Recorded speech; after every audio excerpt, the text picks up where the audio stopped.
My husband found out I was pregnant and said, "That's not my child. I want a DNA test." I silently nodded. But while he was waiting, my lawyer was already filing the divorce papers in court. What happened next changed everything. Good day, dear listeners. It's Briella again. I'm glad you're here with me. Please subscribe to my channel and like this video. And also let me know in the comments which city you're listening from.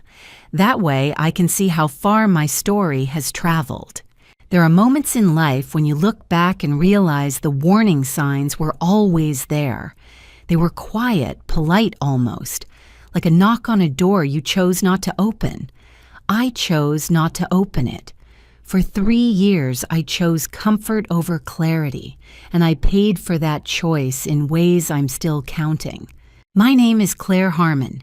At 32, I had what most people would call a good life, a 4-bedroom house in Naperville, Illinois, the kind of suburb where the lawns are always trimmed and the neighbors wave from driveways.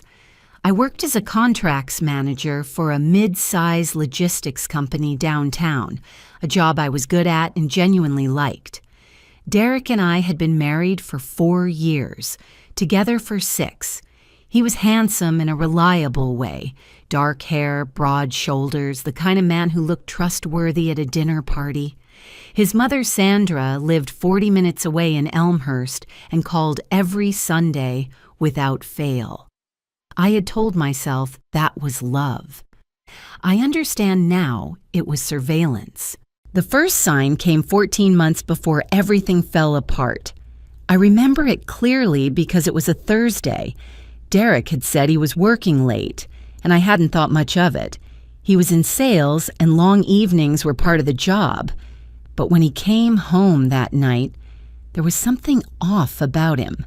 Not dramatic, just adjusted. Like a picture that's been moved slightly on the wall and you can't quite explain why it bothers you. He smelled like he'd recently showered at the gym, but his gym bag was dry. I filed it away without filing it. Then there were the phone habits. Derek had always been casual about his phone, leaving it on the kitchen counter, charging it in the open. Somewhere around month 2 of that year, the phone started traveling with him, to the bathroom, to the garage when he went to check the car. He switched to a longer passcode without mentioning it, and when I asked, he laughed and said his company had updated its security policy. I laughed too. I shouldn't have. Sandra's behavior shifted as well, though I only understood its meaning later. She began inviting Derek to family dinners without extending the invitation to me, calling it just the family stopping by, as if I hadn't been her daughter-in-law for 4 years.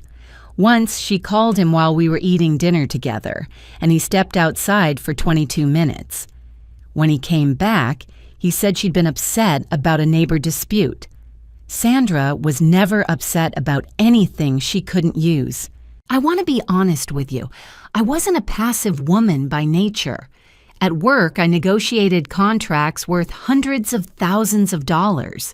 I could read a clause and spot a trap in 30 seconds. But in my marriage, I had trained myself to be soft. I had convinced myself that suspicion was a form of disloyalty, that a good wife trusted. That doubt was the enemy of love. It cost me everything, and then it gave me everything back. I found out I was pregnant on a Tuesday morning in March, 8 weeks along. I had suspected for a couple of weeks but hadn't said anything because I wanted to be sure, wanted the moment to be real before I made it shared. I sat on the edge of the bathtub holding the test, and for a few minutes, everything felt uncomplicated. Whatever was wrong between Derek and me, I had not yet let myself fully name it. This felt like something solid, something true. I told him that evening. I made his favorite dinner, set the table properly, waited until we were both seated. I slid the test across the table and watched his face. What I expected, surprise, then joy. than the particular softness men sometimes show when they realize their life is about to expand. What I got was a pause, a long, specific pause, the kind that has thoughts behind it. He picked up the test. He looked at it. Then he looked at me, and there was something in his eyes that I had never seen before. Not quite anger, not quite fear, calculation. Derek was running numbers I hadn't been given access to. "This is not my child," he said. His voice was even, almost clinical.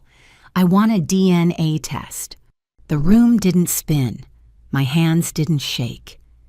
People always describe shock as chaos, but for me it arrived as absolute stillness, the way a lake goes silent before a storm moves in.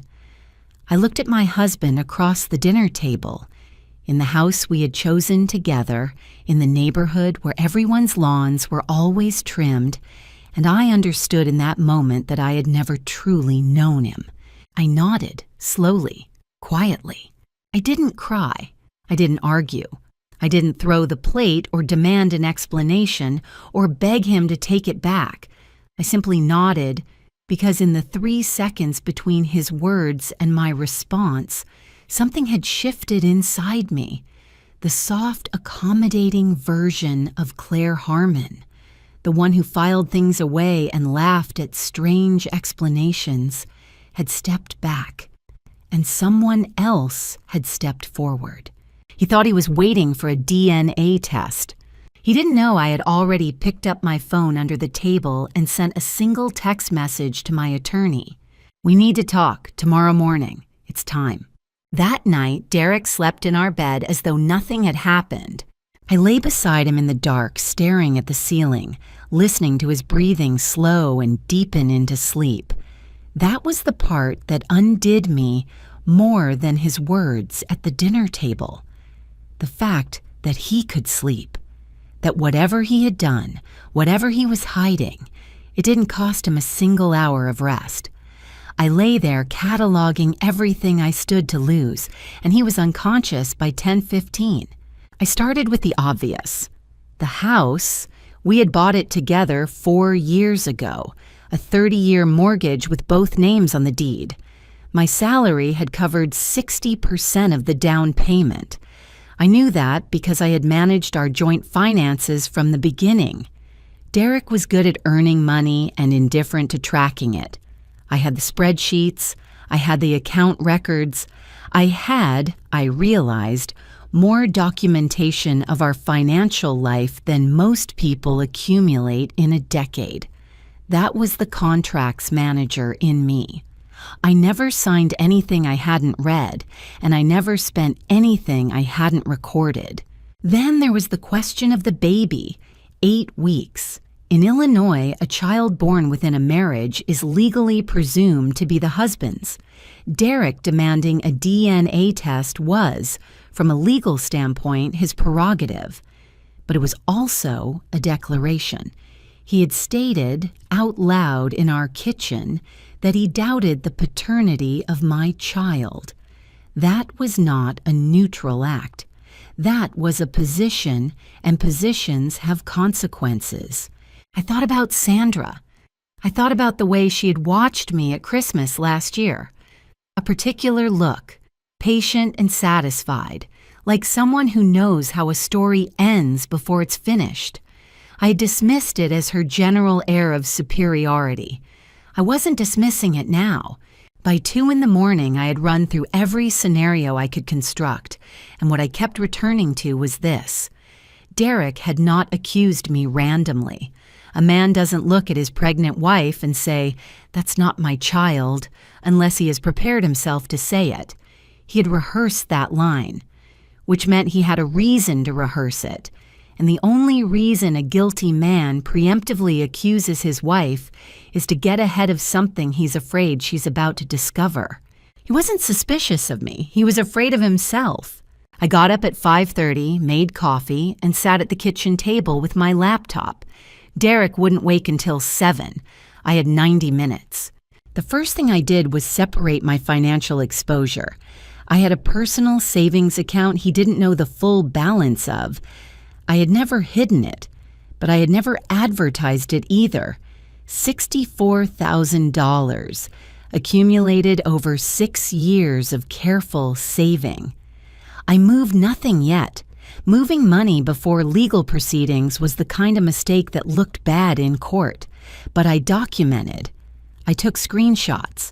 I logged into every joint account and downloaded 12 months of statements. Then I opened my email and wrote a careful, factual summary of what had happened the previous evening, what Derek had said, the exact words, the time, the context. I sent it to myself from a personal account he had no access to, time-stamped evidence of state of mind. It wasn't dramatic. It was the kind of thing a contracts manager does automatically when a dispute begins to take shape. At 7:45, I was dressed and in my car before he came downstairs. My attorney was a woman named Priya Okafor. I had used her 3 years earlier for an unrelated property matter, a boundary dispute with a previous landlord. And I had never forgotten how she worked, precise, unhurried, and absolutely without sentiment. When I sat down across from her at 8:30 that morning, I told her everything in chronological order. I did not editorialize. I did not cry. I presented the situation the way I would present a contract clause that had been violated. Priya listened without interrupting. When I finished, she was quiet for a moment. Then she said, "He said it unprompted? No prior argument?" "We were eating dinner," I said. "I had just told him I was pregnant." She wrote something down. "And you have no idea what prompted it?" "I have a theory," I said, "but I'd rather build the case first." She nodded slowly, and I recognized the expression on her face because I'd worn it myself in negotiations. The look of someone who has just realized the other side came in weaker than expected. We talked for an hour and 40 minutes. By the time I left her office, I had a clear picture of where I stood legally, and more importantly, where Derek stood. Illinois is an equitable distribution state, not a 50-50 split. Assets are divided based on contribution and circumstance. I had documentation of my contributions. I had a spouse who had just voluntarily expressed doubt about our child's paternity, which Priya confirmed could be relevant to proceedings.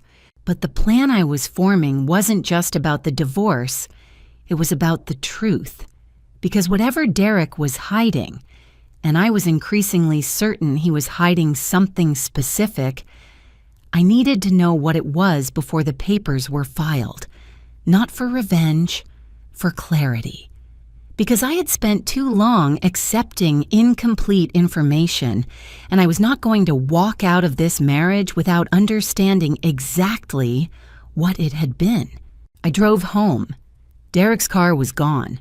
On the kitchen counter, he had left a note that said simply, "I've contacted a testing clinic. We can do this properly." I read it twice. I folded it and put it in my bag. Evidence, I thought. Everything is evidence now. The divorce petition was filed on a Friday. Priya had moved with the kind of quiet efficiency I had hired her for. No announcements, no warnings, no confrontational phone calls to Derek's attorney. The documents went into the Cook County court system at 10:47 in the morning while Derek was at work, and he wouldn't know until he was formally served. That gave me, depending on the process server's schedule, somewhere between 2 and 5 days. I used those days carefully. The first thing I did was call my OB's office and schedule my next prenatal appointment. Whatever else was happening, I was 8 weeks pregnant, and the baby was my first priority. Not as a legal strategy, not as leverage, but as a fact. I was going to be a mother. I had decided that clearly without drama, somewhere between 2 and 5 in the morning on that sleepless Tuesday night. Whatever Derek said, whatever this marriage became, this child was coming into a stable life. I would make certain of that. The second thing I did was begin to quietly investigate my theory. I want to be careful here because investigate sounds more cinematic than what I actually did. I didn't hire a private detective. I didn't go through his phone. What I did was think like a contracts manager. I followed the documentation. Specifically, I went back through 18 months of our joint credit card statements, which I had downloaded that first morning but hadn't fully analyzed. I sat at my desk with a highlighter and I went line by line. It took me most of Wednesday evening, but patterns don't lie. There were restaurant charges in the River North neighborhood of Chicago, upscale places, the kind Derek and I had been to together on anniversaries, but on evenings when he had told me he was working late or at client dinners. 11 separate charges over 14 months. There were hotel charges, 4 of them, each for a single night, each at mid-range downtown hotels. There were 2 charges at a jeweler on Michigan Avenue. Derek had never given me jewelry in the past year. Not on my birthday, not at Christmas. I sat with this information for a long time. Then Sandra called. She called on a Thursday evening, which was unusual. Sandra was a Sunday call person by habit and routine. I let it ring once, then answered. "Claire," she said, and her voice had something in it I hadn't heard before, a tightness. "How are you feeling? Derek mentioned you haven't been well." "I'm fine," I said. "Tired. You know how early pregnancy is." A pause. "Of course. We should get together soon. The 3 of us." She'd never once suggested the 3 of us for anything. Sandra's gatherings were family gatherings, which in her vocabulary meant her side of the family, with me tolerated as a decorative addition. "Sure," I said. "I'll check my schedule." After I hung up, I stood in the kitchen and thought about what that call meant. She knew something had changed, not about the filing, that was still sealed and unserved, but about the atmosphere in the house, about whatever Derek had reported to her. Sandra and Derek were close in a way that had always slightly unsettled me. They spoke privately, regularly, and he deferred to her judgment in a manner that went beyond normal family loyalty. She was not calling to check on my health. She was taking a reading. The direct evidence came on Friday morning, 36 hours before Derek was served. I had been thinking about the hotel charges, and something bothered me about the pattern. The hotels were all in the same part of the city, all booked on weekday evenings, all paid on our joint card with no apparent attempt at concealment, which meant one of 2 things. Derek was careless, or he hadn't thought I looked at the statements carefully. Given that I managed our finances, carelessness seemed less likely. He had assumed I didn't check. I searched one of the hotel names alongside the date and Derek's name on a hunch. Not because I expected to find anything, but because I was out of other threads to pull. What came up wasn't a news article or a public record. It was a photograph. It was posted on the public Instagram account of a woman named Melissa Vance. I didn't know her, but her account was open, and 14 months ago she had posted a photo taken in a restaurant. The restaurant matched one of the credit card charges by date and location. She was laughing at the camera, and beside her, slightly turned but unmistakably recognizable, was my husband. She had tagged the location. She had not tagged him. Her account told me more. She was 30 years old, a marketing professional, lived in Lincoln Park. Her relationship status wasn't stated anywhere, but she had posted a series of pictures in the past 14 months. Dinners, one weekend trip to Michigan, a picture taken in what appeared to be a hotel room with city lights visible through the window, in which the same male presence appeared without ever being fully shown. A shoulder, a hand, the side of a jaw. I recognized the jaw. I sat very still for a long time. Then I took screenshots of everything and emailed them to Priya. She replied within 20 minutes. "This is significant. Don't confront him. Don't delete anything. We'll talk Monday. I put my phone down on the kitchen table, in the house with the trimmed lawn and the Sunday call mother-in-law, and I understood that I had just crossed from suspicion into certainty. The DNA test. Derek had been so eager to arrange was not about doubt. It was about deflection. He'd been conducting a parallel life for over a year, and when I told him I was pregnant, his first instinct was to destabilize me, to make me the one under scrutiny. It was clever. It just hadn't worked. Derek was served on a Saturday afternoon. I wasn't home when it happened. I had driven to my friend Dana's apartment in Wicker Park deliberately, not to hide, but because Priya had advised me not to be present at the moment of service. It changes the dynamic, she'd said. You want him off balance, not defensive. So I sat in Dana's sunny kitchen drinking decaf tea and watching the clock, and at 2:17 my phone buzzed with a text from the process server's confirmation system. Service completed, 2:14 p.m. I put the phone face down on the table and exhaled. Dana didn't know all the details yet. I hadn't told many people anything, because information shared carelessly becomes information used against you. But she knew enough. She put her hand on my arm and didn't say anything, which was exactly right. Derek called 11 times between 2:30 and 4 o'clock. I didn't answer. He left one voicemail, his voice controlled but with something fraying at the edges, that said, "Claire, I don't know what you think you're doing, but you need to call me back. We need to talk. This is insane." He did not say he loved me. He did not say he was sorry. He said, "This is insane," which told me everything about how he had framed the situation in his own mind. I was the irrational one. He was the reasonable one. That was the story he was telling himself. I let him keep telling it. By Sunday evening, the calls had stopped and a different front had opened. Sandra arrived at our house, my house, the house I had 60% financed, unannounced at 6 in the evening. I know this because Derek called to warn me, which was the first time he'd managed to reach me since service. "My mother wants to talk to you," he said. "She's on her way over." "This is my home, Derek," I said. "She doesn't have standing to come here unannounced." "Claire." I hung up. I called Priya briefly. She confirmed what I already knew. Sandra had no legal right to enter the property, and if she became aggressive, I was to document it. I unlocked my phone's voice memo app before I opened the front door.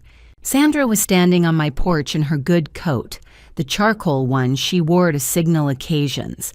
Beside her, which I had not expected, was a man I recognized after a moment as her brother, Derek's uncle Gerald. Gerald was a retired attorney. The charcoal coat and the retired attorney on a Sunday evening was a coordinated message. "May I come in?" Sandra said. She was always impeccably polite when she wanted something. "We can talk here," I said. Her expression didn't change, but something behind it did. "Claire, I think you've made a decision out of emotion, and I'd like the chance to have a conversation before this goes further." "The filing is already in the court system," I said. "It's gone as far as the law allows it to go at this stage. There's nothing to reverse." Gerald spoke then, calm, measured, the voice of a man accustomed to being the most authoritative presence in a room.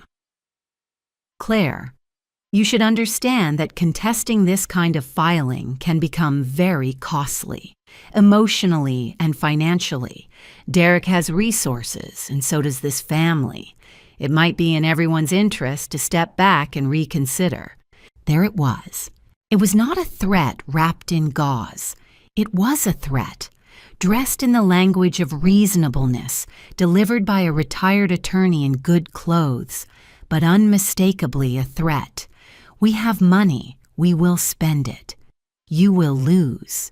I had prepared for this moment without knowing its exact shape, and I found that preparation steadied me in a way I hadn't expected. I looked at Sandra, then at Gerald, and I said, "I appreciate you coming. I want to be clear about something. I have documentation of 14 months of financial activity, including records that Priya Okafor's office is currently reviewing. If Derek would like to contest this filing, that documentation will become part of the discovery process. I'd encourage you to consult with your attorney about what that means before anyone invests further in a strategy." I did not mention Melissa Vance by name. I didn't need to. Sandra's composure cracked, not dramatically, not into anger, but into a particular stillness that I recognized as the expression of someone who has just recalculated. Gerald's jaw tightened. He looked at Sandra, and she looked at him, and the communication between them was swift and wordless, and told me everything. They had not known how much I had. "We'll be in touch," Gerald said. "Through my attorney," I replied. "Have a good evening." I closed the door. My hands were not shaking. I stood in the hallway of my own house and listened to the sound of Sandra's car leaving the driveway. And then I sat down on the bottom stair and allowed myself, for approximately 2 minutes, to feel the full weight of what I had just done. Then I called Priya and told her about the conversation. She was quiet for a moment. "You recorded it?" "Yes." "Good," she said. "That was an implicit threat. It's useful." I took 4 days after that. I didn't take them frivolously. I still went to work, still attended my prenatal appointment, still answered necessary emails. But I stopped feeding the anxiety. I cooked real meals. I slept. I called my sister in Portland and talked for 2 hours about things that had nothing to do with Derek. The baby was the size of a raspberry, my OB had said. I thought about that instead. Something that small, already with a heartbeat, already worth everything. The temptation, when it came, arrived in a form I hadn't anticipated. It wasn't another visit from Sandra. It wasn't Gerald with his measured legal voice. It came from Derek himself, and it came dressed as remorse. He sent flowers on a Tuesday. A large arrangement, peonies and white roses, the kind I had mentioned once years ago that I liked. No card, just flowers delivered to the house in the middle of the afternoon. Then, 2 hours later, a text. "I know I said something unforgivable. I need you to know I was scared. That was the only reason. Can we talk?" I read the message 3 times. I recognized what it was immediately, not because I was cynical, but because I knew Derek, and I knew what Derek frightened looked like. He wasn't reaching for me. He was reaching for a situation he'd lost control of. The flowers were the opening. The admission of fear was the hook. If I responded with softness, he would read it as a crack in the wall and work at it methodically until the wall came down. I didn't respond. The following evening, he tried again, this time with a phone call. I let it go to voicemail. His message lasted 4 minutes, the longest I had heard from him in years. And in it, he described our early years together, the apartment we'd had before the house, a trip we'd taken to Charleston for our 2nd anniversary. His voice was careful, slightly rough at the edges, calibrated to sound unscripted. He said he had been confused and frightened, and that he loved me and wanted to find a way through this together. I sat at the kitchen table and listened to all 4 minutes. Then I forwarded the voicemail to Priya because in that 4-minute message, Derek had said nothing about the credit card records, nothing about Melissa Vance, nothing about 14 months of a life he'd been living alongside ours. He had reached for sentiment because he had no defense on the facts, and sentiment was the remaining tool. Priya texted back, "Classic, keep saving everything." What I found in those days, and this surprised me more than the flowers or the voicemail, was that other people could see what I hadn't been able to see while I was inside it. My coworker, Anita, who had known Derek peripherally through company events, said carefully one afternoon, "I always thought he was charming in a way that asks something of you, if that makes sense." It made complete sense. Dana, who had known us both since our first year together, said, "I never understood why you were always the one managing everything." My sister in Portland said, "Mom and I used to talk about it. We didn't want to say anything. They had all seen it. The slight but consistent imbalance in the relationship, the way I organized and maintained and Derek inhabited the results of that maintenance, the way his needs had a shape and my needs had been something I'd learned to make smaller. I had been too close to see it, the way you can't read a word pressed directly against your eye. It was not a comfortable thing to understand. It would have been easier to believe the problem had started the night of the dinner table. Sudden and inexplicable. A good marriage punctured by one bad moment. But it hadn't started there. It had started earlier, in smaller things, and I had smoothed each smaller thing over with accommodation and told myself it was love. The support that mattered most came from a source I hadn't fully used before, a therapist named Dr. Ellen Marsh, whom I began seeing on recommendation from my OB. I was hesitant at first. I am a person who solves problems, and therapy felt adjacent to admitting I couldn't solve this one. Dr. Marsh corrected that framing in our first session. "You're not here because you can't handle this," she said. "You're here because handling things alone all the time is its own kind of cost." She was right, and I spent the next several sessions paying that cost down. Through all of it, I watched the other side. Not obsessively, not with anger, but with the detached attention of someone monitoring a situation. Sandra had gone quiet after the Sunday confrontation. Too quiet, in the way that meant planning rather than retreat.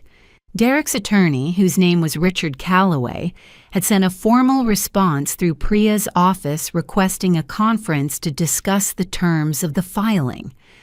Priya advised accepting, with conditions. We were still in the information gathering phase, she explained. The more they revealed in pre-conference communications, the better positioned we were. There was one moment in those days that I want to describe precisely, because it stayed with me. I was standing in the kitchen on a Thursday evening, not doing anything in particular, just standing with a glass of water, looking out at the backyard. The yard Derek had always said he would plant something in and never had. The garden beds empty, the soil untouched, the same way they'd looked for 4 years. And I thought, I'm going to plant something there this spring. Whatever happens, I'm going to plant something. It wasn't defiance. It was reorientation. I was not waiting for Derek to decide what my life looked like. I had never, I realized, actually been waiting. I had been managing. And managing and deciding are not the same thing. I was ready to decide. They came on a Saturday morning when they calculated I would be least prepared. Sandra rang the doorbell at 9:45, which is early enough to feel like an imposition and late enough to seem reasonable. I saw her car in the driveway through the front window before I answered, and Gerald's car directly behind it, and then a third car I recognized after a moment as Derek's.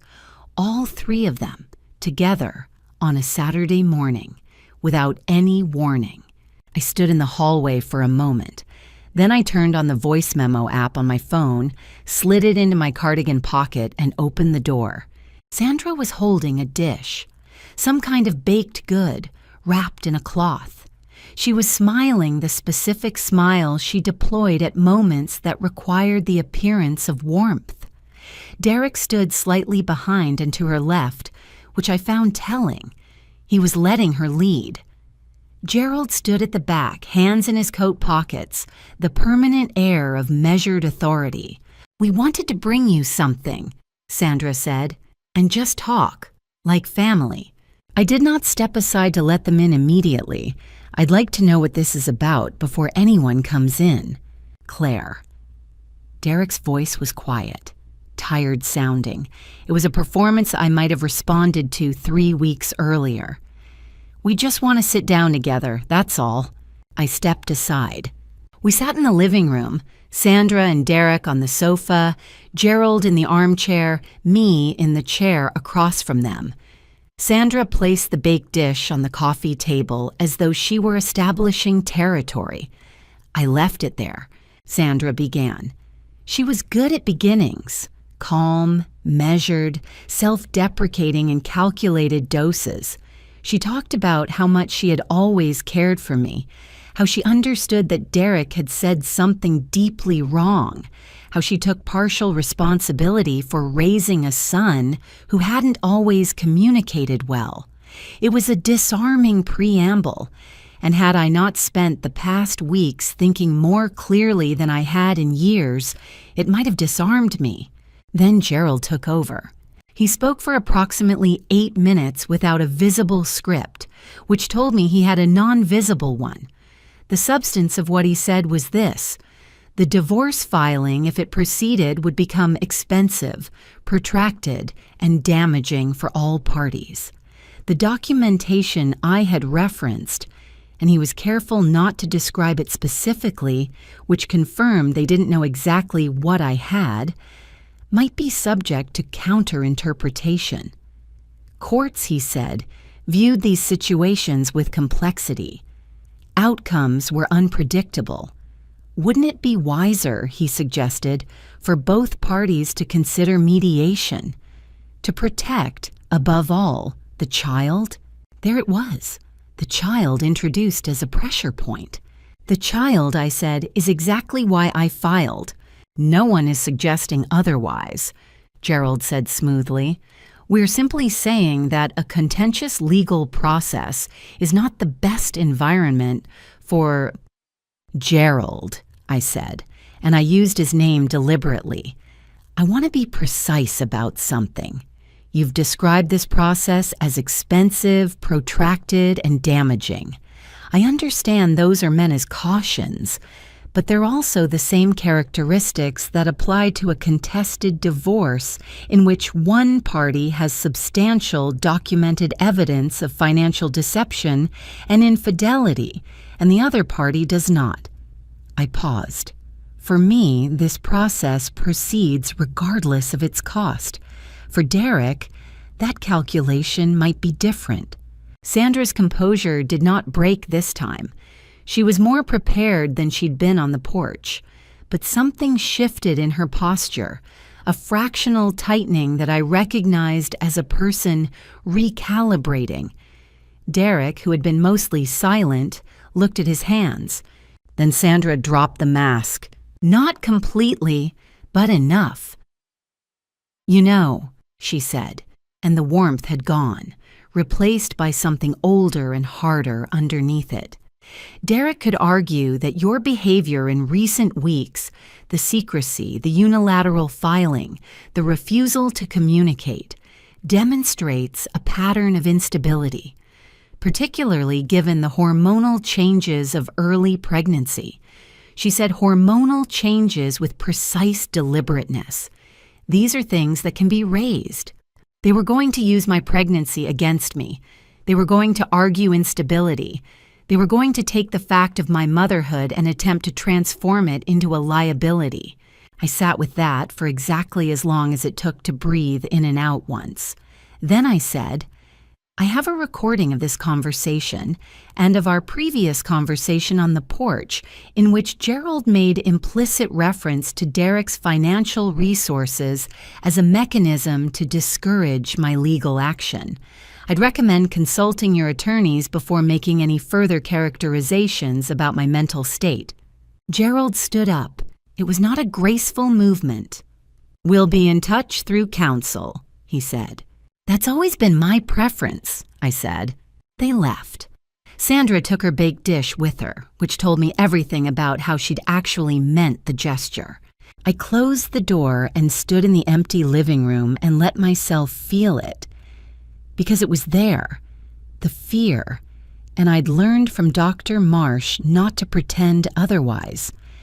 It moved through me like cold water, the recognition that these people had resources and connections, and the specific ruthlessness of those who have never been seriously challenged. They would use the pregnancy. They would find other angles. They were not finished. But the fear didn't hollow me out. It did the opposite. It made everything sharper, more specific. I was not going to let my child be used as a weapon against me, not by Derek, not by Sandra, not by a retired attorney with a practiced voice and a Sunday suit. I was not going to let them win. The deposition was scheduled for a Thursday morning in April. In Illinois family court proceedings, a deposition is standard in contested divorces. Each party's attorney has the opportunity to question the other party under oath, with a court reporter present. Priya had prepared me for mine weeks earlier. I had answered her practice questions sitting across from her in her office, calmly, completely, without elaboration where elaboration wasn't needed. I knew what was in my documentation. I knew what I could and could not be asked. I was as prepared as anyone could be. Derek's deposition was the event I had been working toward. Priya had subpoenaed records I hadn't been able to obtain independently.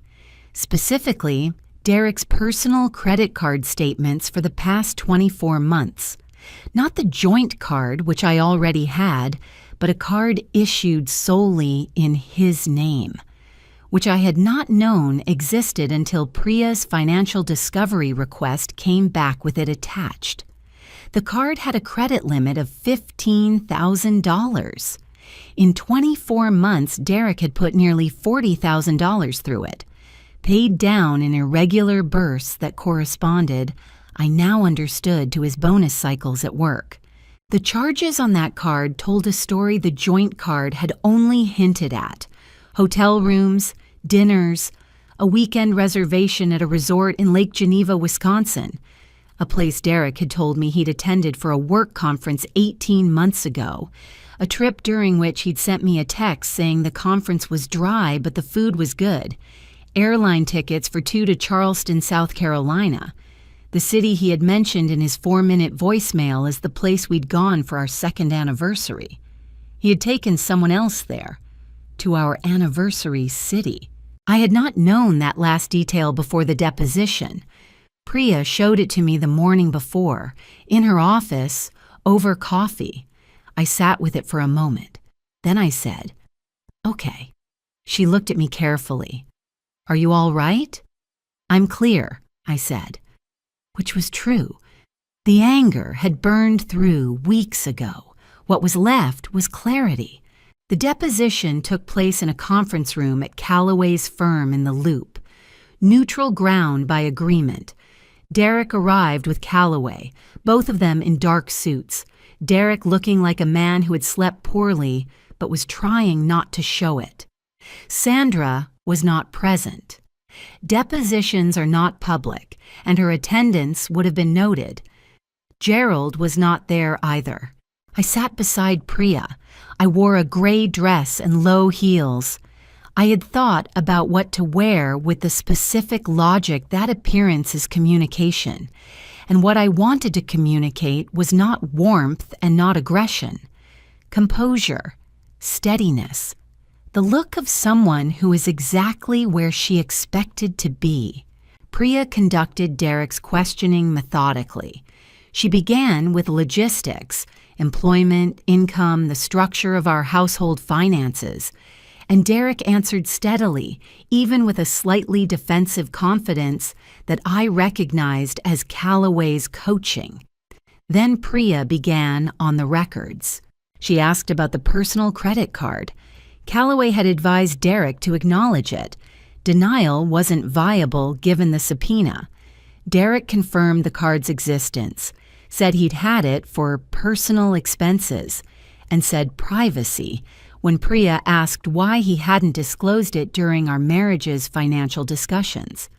Priya moved on without reaction, which was its own form of pressure. She asked about the hotel charges. Derek said he had occasionally stayed in the city for work. Priya asked which clients. He named 2. She'd already contacted those clients with Calloway's knowledge as required, and neither had records of meetings on the dates in question. She put that documentation on the table. Derek's composure held, but Calloway leaned over and whispered something, and Derek said he would need to review his calendar for the specific dates. Priya noted the non-answer for the record and moved forward. Then she asked about the Charleston trip. She put the airline records on the table. 2 tickets, the dates, the names, Derek Harmon and Melissa Vance. The room was quiet in a specific way, not silent, but specifically, consciously quiet. The court reporter's fingers still for a moment. Calloway's pen stopped. Derek looking at the documents with an expression that had moved past calculation into something more unguarded. "Can you describe the purpose of this trip?" Priya asked. "It was personal," Derek said. "Can you explain who Melissa Vance is?" Calloway said, "Objection to the characterization." But there was no jury here, no judge, and Priya simply waited. Derek said, "A friend." "How long have you known Melissa Vance?" Another pause. Longer. Calloway wrote something on his notepad and slid it toward Derek. Derek looked at it. Then he said, "Approximately 2 years. And during the period of your relationship with Ms. Vance, were you and Claire Harmon married?" "Yes." "Were you living together as a married couple?" "Yes." "Did you disclose your relationship with Ms. Vance to Claire at any point during that period?" The pause before Derek's answer lasted long enough that the court reporter looked up. Then he said, "No." Priya let that sit for 4 full seconds. Then she said, "You've stated that upon learning of Claire's pregnancy, your first response was to request a DNA test. Is that accurate?" Derek stopped, started again. "I was confused." "You were confused," Priya repeated, with no inflection. "You had been conducting a relationship with another woman for approximately 2 years, and upon learning your wife was pregnant, you told her the child was not yours. Is that a complete account of what happened?" Calloway objected to the compound nature of the question. Priya rephrased.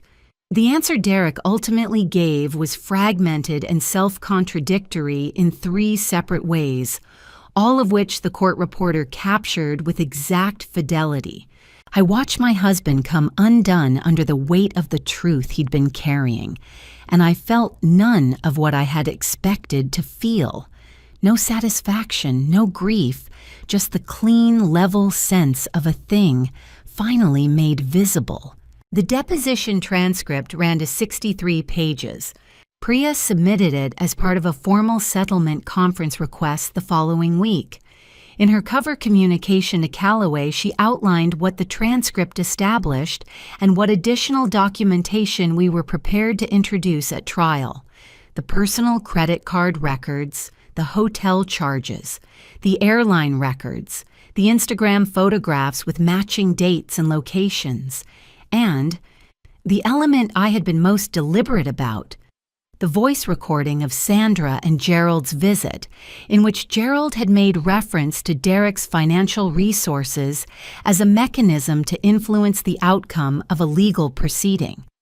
In Illinois, that recording, combined with Gerald's status as a retired attorney, raised questions that no active legal practice wanted raised. Calloway called Priya within 48 hours of receiving the summary. He was no longer negotiating from confidence. She told me afterward that his opening position, which had previously held that Derek was entitled to a 50% share of the home's current equity, had shifted to a discussion of what a reasonable resolution might look like. Priya's translation: they wanted to settle.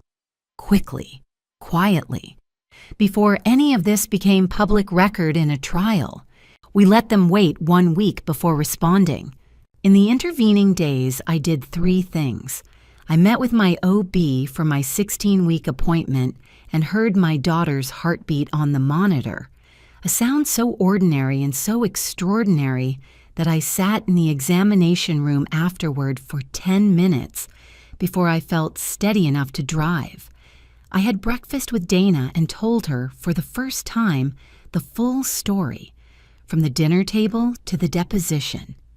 She listened without interrupting and then said, "You were always smarter than he thought you were."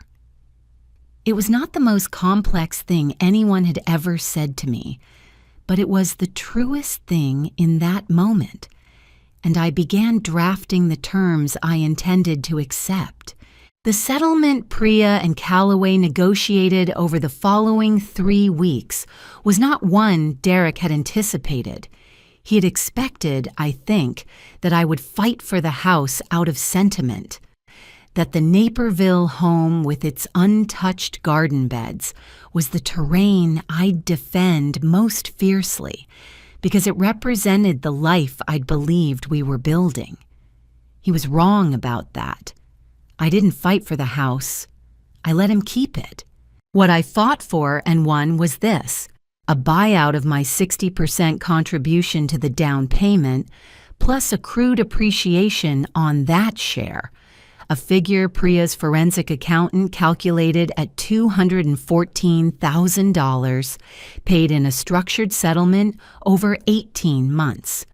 Full legal and physical custody of our daughter, with Derek entitled to reasonable supervised visitation once paternity was established, which it would be. I had never had any doubt about that, and neither had Priya, and the DNA test Derek had insisted upon became, in the final accounting, merely a formality that established what we already knew. Child support calculated at the statutory Illinois guideline, based on Derek's disclosed income and the undisclosed personal credit card spending that Priya had introduced as evidence of concealed assets. Derek's attorney fees for the personal credit card discovery, which Calloway had attempted to block and failed, were added to the settlement costs. The agreement was signed on a Wednesday morning. Calloway's office, the same conference room where the deposition had taken place. Derek sat across the table from me for the first time since I had served him, and he looked like a man who had aged sideways. Not older, exactly, but smaller. The particular smallness of someone who had believed their own story for too long and was only now, in the fluorescent light of a conference room, being confronted with its dimensions. He signed without making eye contact with me. I signed with the pen Priya handed me.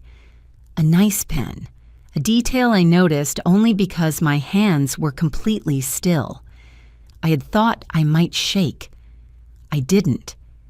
I was as calm in that moment as I had been on any ordinary Wednesday of my prior life, which told me something about the distance I had traveled in the preceding months. There was one moment as we were gathering documents to leave when Derek looked up and said my name. Just Claire. The way he said it, not accusatory, not strategic, just the word itself with a weight in it, told me he had something else to say and couldn't find the shape of it. I looked at him for a moment, then I picked up my bag, thanked Priya, and walked out. What was there to say? He had looked at me across our dinner table and told me my child wasn't his.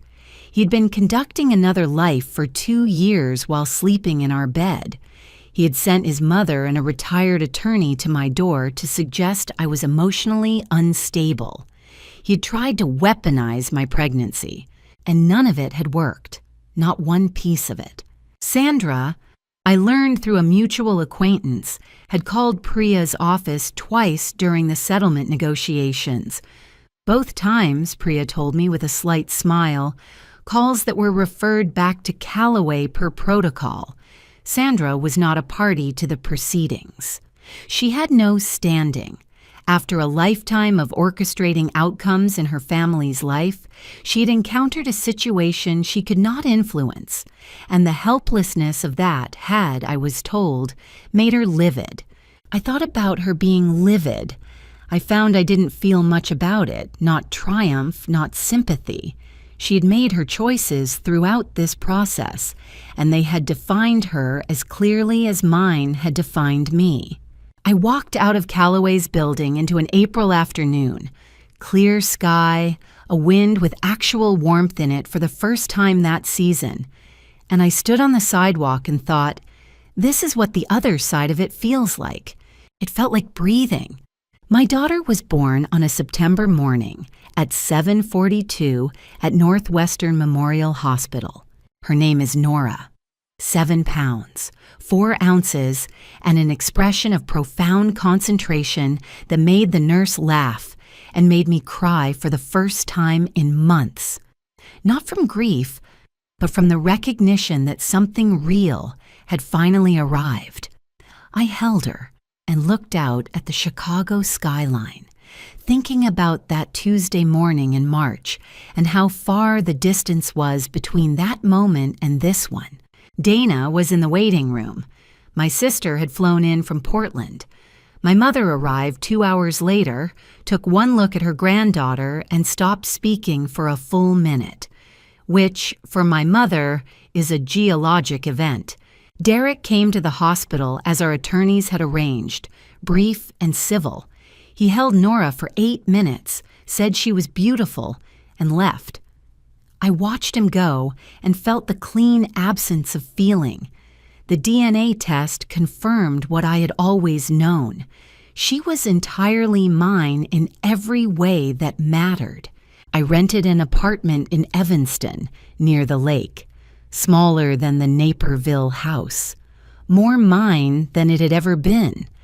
I planted a balcony garden, tomatoes, basil, rosemary, things I could actually tend. At work, I closed a contract the company had struggled with for 18 months. I was promoted to senior contracts manager. Whatever energy had been consumed by a marriage I'd been managing rather than inhabiting had returned to me fully. Derek moved in with Melissa Vance. That lasted 8 months before ending badly. Sandra fared worse. The recording of her Saturday visit, in which she'd suggested my pregnancy made me emotionally unstable, had been submitted in discovery. Gerald's conduct was flagged with the Illinois Bar's ethics office. A woman who had spent decades controlling her family's reputation now had a document describing her attempt to intimidate a pregnant woman out of a legal filing. Not comfortable, Nora, at 8 months, had a laugh that made strangers smile. She stared at the rosemary plant with the same concentration she'd arrived with, entirely herself from the beginning. I watched her every day and thought, this is what I was protecting. She was worth every single thing it cost.